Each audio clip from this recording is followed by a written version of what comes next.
Taylor Chitra. இப்போ இது ஒரு 80 பாயிண்ட் கிளாத் கொடுத்து ஒரு கிராஸ் கட்டிங் வந்து போட சொல்லுவாங்க. ஸோ அவங்களுக்கு கிளாத் பத்தலை அப்படிங்கும்போது ஃப்ரண்ட் டக்கில் வந்து இந்த மாதிரி முக்கோண மாதிரி ஒரு கட்டிங் வந்து வரும். ஸோ இது எப்படி ஃபில் பண்ணுறதுன்னு பார்க்கலாம். ஒரு கிராஸ் பீஸ் எடுத்துக்கலாம். இதுக்கும் வந்து கிராஸ் பீஸ் தான் எடுக்கணும். ஏன்னா நம்ம ஃப்ரண்ட்டில் வந்து கிராஸ் பீஸ் தான் நம்ம தைக்கிறோம்.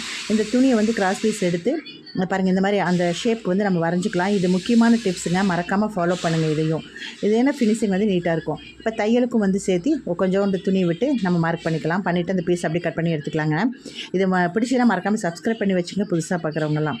பாருங்கள், இப்போ அடியில் வச்சிங்கன்னா நமக்கு இது மாதிரி வரணும். ஓகேங்களா? இது அப்படியே திருப்பி லைனிங்கோட மேல் பக்கத்தில் வச்சு நம்ம ஸ்டிச் பண்ணணும். சரிங்களா? திருப்பி லைனிங்கோட மேல் பக்கம் வச்சு ஸ்டிச் பண்ணணும். பாருங்கள், ஒரு சைடு ஸ்டிச் பண்ணிவிட்டு அடுத்தது அப்படியே அந்த முக்கோணம் வரைக்கும் வந்துட்டு இது அழுங்காமல் அப்படியே திருப்பிங்க. துணியை அப்படியே நகர்த்தி விட்டு, இல்லைன்னா ஊசி வச்சு நகர்த்திக்கிங்க.